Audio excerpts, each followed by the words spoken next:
धर्मेंद्र को गए हुए कुछ ही समय बीते हैं, लेकिन लोग उन्हें धीरे धीरे भूलने लगे हैं। धर्मेंद्र के जाने के बाद उनके घर में जो तनाव और भावनाएं उभरी, वो सचमुच हर किसी को हैरान कर गई।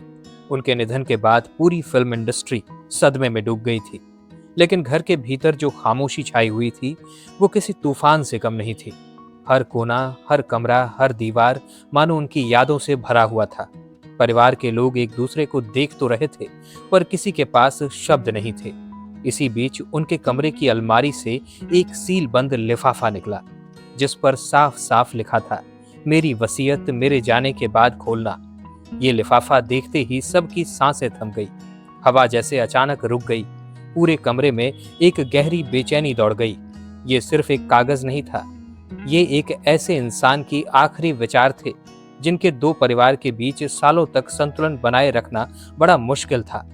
ये लिफाफा खोलते ही कमरे में मौजूद हर चेहरा जैसे जम सा गया। अंदर लिखे हर शब्द में धर्मेंद्र का प्यार था, उनका डर था, उनका पछतावा था, और उनके परिवार को एकजुट करने की आखिरी कोशिश भी थी। लिफाफा खुला तो सबसे पहला नाम उनकी पत्नी प्रकाश कौर का था। धर्मेंद्र ने साफ लिखा था कि उनकी आधी संपत्ति प्रकाश कौर और उनके चारों बच्चों सनी देओल, बॉबी देओल, अजिता और विजेता को दे दी जाए। ये पढ़ते ही ऐसा लगा जैसे राहत की एक धीमी हवा कमरे के उस हिस्से में फैल गई जहां प्रकाश कौर के बेटे बेटियां खड़े थे। सालों से एक डर उनके दिल में दबा हुआ था, एक सवाल कि क्या पिता दूसरी शादी के बाद हमें भी बराबरी का हक देंगे। लेकिन धर्मेंद्र ने अपनी लिखावट से उस डर को मिटा दिया। उन्होंने स्वीकार किया कि यही उनका पहला परिवार है और उनका हक सबसे पहले है। इस लाइन ने उस घाव को भरा जिसके दर्द को प्रकाश कौर और उनके बच्चों ने सालों तक सहा था। उन्होंने कभी शिकायत नहीं की, बस चुपचाप जीवन जीते रहे। लेकिन आज पहली बार उन्हें लगा कि उनके धैर्य की पहचान हुई है। लेकिन माहौल की हवा अचानक तब बदल गई जब अगली लाइन पढ़ी गई। धर्मेंद्र ने अपनी बाकी आधी संपत्ति हेमा मालिनी और उनकी दोनों बेटियों ईशा और आहाना को देने की बात लिखी थी। ये सुनते ही कमरे में एक अजीब सी खामोशी फैल गई। सारी नजरें हेमा मालिनी पर टिक गईं। उनकी आंखें भर आईं, होंठ कपकपाने लगे। हेमा ने कभी धन के लिए कुछ नहीं मांगा था। उन्होंने हमेशा कहा था कि उन्हें बस धर्म जी का साथ और सम्मान चाहिए। लेकिन आज धर्मेंद्र की इस वसीयत ने उन्हें ऐसा सम्मान दिया जिसे उन्होंने कभी मांगा भी नहीं था। ईशा और आहाना तुरंत अपनी माँ का हाथ पकड़कर खड़ी हो गईं। उन्होंने अपनी माँ के उन अनकहे दर्दों को देखा था जिन्हें शायद ही कोई समझ पाया हो। उन्होंने देखा था कि उनकी माँ ने कितनी मर्यादा में रहकर हर रिश्ते को निभाया, कभी किसी के सामने शिकायत नहीं की, कभी कोई हक नहीं मांगा। लेकिन आज उनके पिता ने सबके सामने ये दिखा दिया कि वो अपने दूसरे परिवार को भी उतना ही प्यार करते हैं, उतने ही सम्मान के साथ देखते हैं। सनी देओल की तरफ सबकी नजरें आईं। उनका चेहरा बेहद गंभीर था। सनी हमेशा एक भावुक इंसान रहे हैं। उनमें अपने पिता को लेकर प्यार भी था, गुस्सा भी और दर्द भी। उन्होंने अपनी मां प्रकाश कौर का जीवन देखा था, उनके त्याग को करीब से महसूस किया था। पिता की दूसरी शादी उनके लिए हमेशा ऐसा जख्म रही जिसे उन्होंने कभी खुलकर दिखाया ही नहीं। लेकिन जब उन्होंने वसीयत में पिता की लिखावट पढ़ी, उसमें लिखा था कि दोनों घर एक रहें, मेरे जाने के बाद कोई झगड़ा ना हो, तो उनका चेहरा नरम पड़ गया। वे गुस्सा थे, दुखी थे, लेकिन साथ ही पिता की इस आखिरी इच्छा ने उन्हें अंदर से झकझोर कर रख दिया। उन्होंने सिर झुका लिया, मानो एक बेटे ने चुपचाप अपने पिता की बात स्वीकार कर ली हो। ये वो पल था जब रिश्तों की सच्चाई हर आंख में दिखाई दे रही थी, दर्द भी, प्यार भी और जिम्मेदारी भी। इसी दौरान हेमा मालिनी ने अचानक कहा, मुझे कुछ नहीं चाहिए, मेरे पास जो है वो काफी है, मुझे बस धर्म जी की यादें चाहिए। उनके स्वर में कंपन था। पूरे परिवार में सन्नाटा छा गया। बहुत कम लोग जानते थे कि मजबूत दिखने वाली हेमा का दिल अंदर से कितना कोमल है। जब वे शमशान घाट पर धर्मेंद्र के अंतिम दर्शन के लिए पहुंची तो उनकी आंखें लाल थीं, चेहरा पूरी तरह भीगा हुआ था। वो फूट फूट कर रो रही थी, लेकिन उनका हर कदम, हर सांस, हर नजर बता रही थी कि उन्होंने अपने जीवन का सबसे बड़ा सहारा खो दिया है।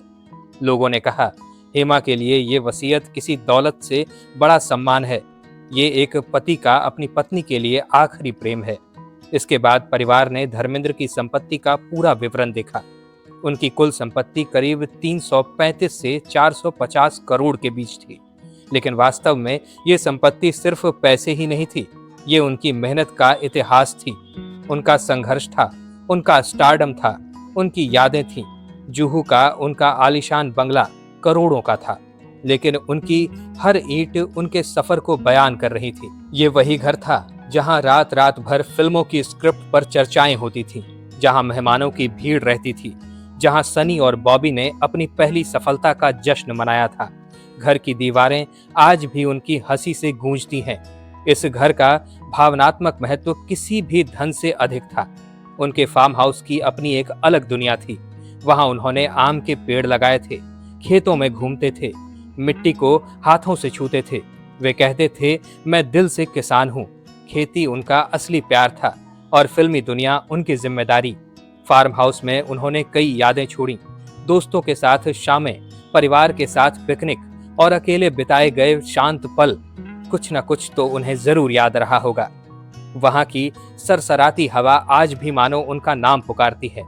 विजेता फिल्म्स उनका प्रोडक्शन हाउस उनकी विरासत का अहम हिस्सा था। बेताब, घायल, धर्मवीर, चाचा भतीजा, ये सभी फिल्में उनके परिवार की मेहनत का परिणाम थी।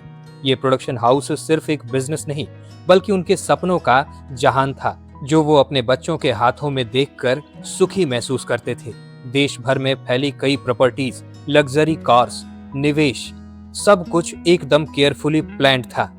लेकिन सबसे विशेष उल्लेखनीय उनके जुहू बंगले को लेकर बात होती थी। उन्हें डर था कि आगे चलकर इस बंगले को लेकर विवाद हो सकता है, तो उन्होंने लिखा था कि ये घर किसी एक का नहीं होगा, ये घर पूरी फैमिली का है, उन सब का जिन्होंने यहाँ उनके साथ जीवन के सुनहरे पल बिताए थे। ये घर रिश्तों की निशानी है, इसीलिए इसे विवाद का कारण नहीं बनने देना। धर्मेंद्र की वसीयत का असली सार यही था, दो परिवार नहीं, सिर्फ एक वसीयत। उन्होंने अपनी पूरी जिंदगी में प्यार दिया, सम्मान दिया और जिम्मेदारियां भी निभाई। उन्होंने गलतियां भी की, लेकिन उन्हें स्वीकार भी किया। उनके दोनों परिवार उनके दिल में थे और अंत में उन्होंने दोनों को बराबरी से स्वीकार किया। ये वसीयत सिर्फ दौलत का बंटवारा नहीं थी, ये एक पिता का अंतिम संदेश था कि रिश्ते टूटने नहीं चाहिए, सम्मान ही सबसे बड़ा धर्म है। आज भी जब उनका परिवार इस वसीयत को याद करता है, तो उन्हें सिर्फ दौलत का बंटवारा नहीं दिखता, उन्हें एक ऐसे इंसान का दिल दिखाई देता है जिसने अपने जीवन के अंतिम दिनों में भी परिवार को टूटने नहीं दिया। धर्मेंद्र सिर्फ हीमैन नहीं थे, वे एक गहरे संवेदनशील दूरदर्शी इंसान थे, जिन्होंने अपने आखिरी शब्दों से भी प्यार ही बांटा। विजेता फिल्म्स की शुरुआत भी किसी आम बिजनेस की तरह नहीं हुई थी, बल्कि एक पिता के सपने से हुई थी। अपने बच्चों को अपनी उस दुनिया में स्थापित करने का सपना, जिसके लिए उन्होंने खुद पूरी जिंदगी मेहनत की थी। 80 के दशक की शुरुआत में जब धर्मेंद्र ने विजेता फिल्म्स की नींव रखी, तब वो सिर्फ एक प्रोडक्शन हाउस नहीं बना रहे थे, बल्कि अपने परिवार की आने वाली पीढ़ियों के लिए एक मजबूत आधार तैयार कर रहे थे। इस बैनर की पहली फिल्म बेताब थी, जिसमें सनी देओल ने अपने अभिनय की पहली झलक दिखाई। ये फिल्म जब रिलीज हुई तो उम्मीद से कहीं ज्यादा चली। थिएटरों के बाहर लंबी कतारें लगी और उसी दिन लोगों ने समझ लिया कि देओल परिवार में एक और सितारा जन्म ले चुका है। बेताब की सफलता ने धर्मेंद्र के आत्मविश्वास को और मजबूत कर दिया। इसके बाद आई घायल, जिसने सनी की इमेज को एक्शन आइकॉन बनाकर रख दिया। ये फिल्म सिर्फ हिट नहीं, बल्कि ऐतिहासिक बन गई। अवार्ड्स मिले, तारीफें मिली और हर तरफ सिर्फ एक ही नाम गूंज रहा था, विजेता फिल्म्स। धर्मेंद्र ने सिर्फ फिल्में बनाने के लिए खुद तो सीमित नहीं रखी, उन्होंने अपने बेटों को प्रोडक्शन में जिम्मेदारी देकर सिखाया कि कैसे फिल्मों की स्क्रिप्ट चुनी जाती है, कैसे शूटिंग प्लान की जाती है, कैसे रिलीज की रणनीति बनाई जाती है। ये सब करते करते विजेता फिल्म्स धीरे धीरे एक बड़े उद्योग का रूप लेने लगी। फिल्म की कमाई को समझदारी से रियल एस्टेट, हॉस्पिटैलिटी और रेस्टोरेंट बिजनेस में लगाया गया। धर्मेंद्र ने जहां भी पैसे इन्वेस्ट किए, वहां सिर्फ बिजनेस नहीं, बल्कि भरोसे की नींव रखी। आज देओल परिवार के पास जितनी भी जायदाद और इन्वेस्टमेंट है, उनमें विजेता फिल्म से हुई शुरुआत का एक बहुत बड़ा योगदान है। धर्मेंद्र को कारों का शौक किसी राजकुमार की तरह नहीं था, बल्कि एक आम आदमी की तरह जो अपने सफर की छोटी छोटी चीजों से जुड़ा रहता है। उन्होंने अपने लंबे करियर में कई क्लासिक और लग्जरी कारें खरीदी, फिएट से लेकर मर्सरी बेंज तक। लेकिन गाड़ी उनके लिए सिर्फ एक शॉपिंग नहीं थी। कई बार वो कहा करते थे कि उन्हें ऐसी कारें पसंद हैं जो मजबूती से चलें, चाहे वो एक सिंपल टैक्सी जैसी कार ही क्यों ना हो। ये कारें उनके सफर की साथी थीं। स्टूडियो से जुहू के बंगले तक की शामें हैं, लोनावला के फार्म हाउस तक के सफर, रात की शूटिंग के बाद खाली सड़कों पर चलने वाली हवा, ये कारें सब महसूस करती थीं। आज भी देओल परिवार के पास उनकी कुछ पसंदीदा कारें एक याद की तरह संभाल कर रखी हुई हैं। लेकिन असली कहानी तो उनकी वसीयत में छुपी थी, जिसे उन्होंने अपने आखिरी दिनों में बहुत सोच समझ कर लिखा था। इस वसीयत में लोनावला के उस 100 एकड़ फार्म हाउस का जिक्र पढ़कर सबसे ज्यादा हलचल हुई। धर्मेंद्र ने साफ लिखा था कि ये पूरा फार्म हाउस प्रकाश कौर और उनके बच्चों का होगा। ये फैसला अचानक नहीं लिया गया था। ये उस इंसान का निर्णय था जिसने अपनी पहली पत्नी प्रकाश कौर के साथ बिताए वर्षों को कभी नहीं भुलाया था। ये वो घर था जहां सनी और बॉबी ने बचपन बिताया था, जहां धर्मेंद्र ने परिवार के साथ कई त्योहार मनाए थे, जहां उनकी जिंदगी की कई यादें बसती थीं। इसीलिए इसे पहली पत्नी और पहले परिवार के नाम कर देना उनके दिल का फैसला था, ना इंसाफ का, ना राजनीति का, सिर्फ एक गहरा संबंध। इसके बाद बात आई कुल संपत्ति की, जिनमें जुहू का आलीशान बंगला, प्रोडक्शन की कमाई, फिल्मों से आने वाली रॉयल्टी, अलग अलग राज्यों में की गई इन्वेस्टमेंट और उनके नाम से जुड़े बड़े बड़े एसेट्स शामिल थे।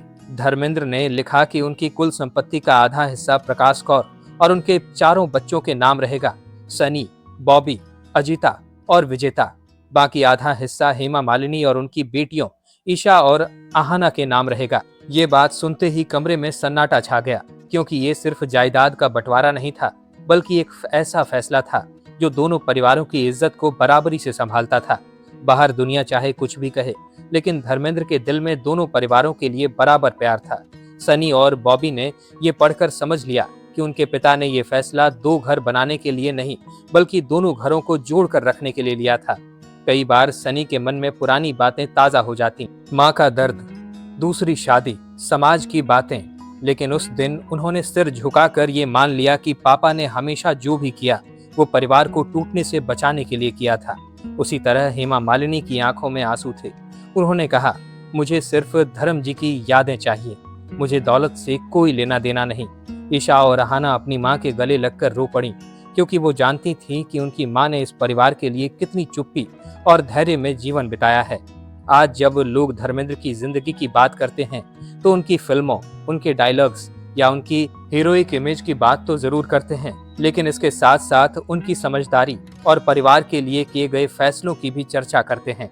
वो एक गांव के लड़के से सुपरस्टार बने, फिर सुपरस्टार से करोड़ों की संपत्ति के मालिक बने, लेकिन जब वो दुनिया छोड़कर गए तो जिस तरह से अपनी संपत्ति बांट कर गए, वो इस बात का प्रमाण है कि उनके लिए परिवार की इज्जत और एकता सबसे ऊपर थी। उनकी वसीयत सिर्फ कागज नहीं थी, ये उनकी पूरी जिंदगी का सार थी। धर्मेंद्र ने अपने परिवार के लिए जो प्यार, सम्मान और संतुलन छोड़ा है, वो आज भी दुनिया के लिए एक मिसाल है।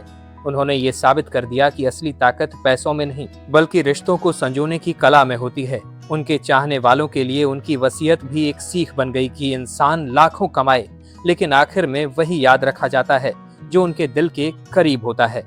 दोस्तों, आपको धर्मेंद्र की कोई फिल्म या उनका कोई डायलॉग याद हो तो उसे कमेंट्स में जरूर लिखिएगा।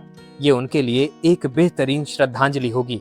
साथ ही साथ अगर ये जानकारी पसंद आई हो तो इस वीडियो को लाइक करिएगा, और अगर आप हमारे चैनल वारिधि मंथन पर नए हैं तो इसे सब्सक्राइब करके बेल आइकन दबाना बिल्कुल मत भूलिएगा। वीडियो में अब तक बने रहने के लिए आपका बहुत बहुत शुक्रिया।